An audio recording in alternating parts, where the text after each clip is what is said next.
right, guys, we are back. This week we're gonna be talking the push-ups. Before we get into it, remember, hit the subscribe button so you never miss these weekly tip videos, and give us a like. And if you found some help with this video, we have tons of them, so go back in the archive, or if you don't mind, share it with a friend or colleague who could benefit from this. But we're gonna be talking push-ups because we did the Chief this past week, and then yesterday was Merv. And I noticed a couple common mistakes that I see. A lot of time is we tend to go down and we let those elbows flare out into this position. And what tends to happen is we go to push off the ground, I get this little rotation in that shoulder. So my elbows are in a really bad position. We don't normally press in that position. It causes that shoulder in that, basically in the girdle in here, and it causes pinch points and can cause a whole host of issues. So if you ever get that little nagging bicep tendon here, or that supraspinatus pinch that's just like, man, my shoulder's hurting, or it's clicking, a lot of times it's how we orientate our shoulders when we do a pressing motion.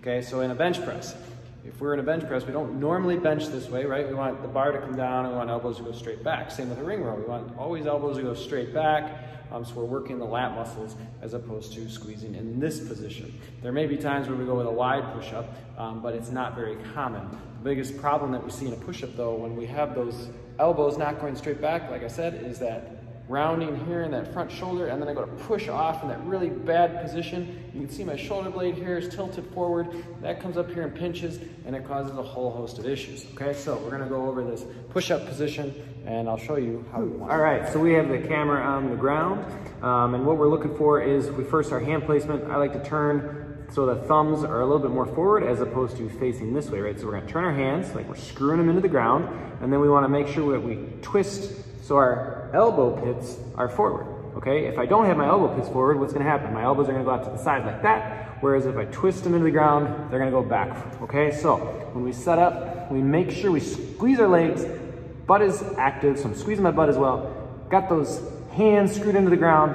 I'm gonna kind of rotate forward onto my toes. I'm going to come down, touch the chest, and then be able to press off, okay? So if you see me from the side, I want you to notice how I set my hands directly underneath my shoulders, twist them into the ground, and then as I go down, I'm going to shift forward slightly so that my hands are now in line with my chest, and when I push up, I tend to go back. So it's forward, down, and then up and back, okay? So that is kind of a common mistake that I see, is we don't do that shift forward so I can get my shoulders back and think to get those elbows straight back. Instead, we keep them up high, and you can see how it automatically puts those elbows in a worse position. So again, just tilts that shoulder forward. Now, if this is really hard for you, I find a lot of times what happens is we start to go down, and we get about halfway, and I just can't go, I don't have that full range of motion, so I just start doing these half push-ups.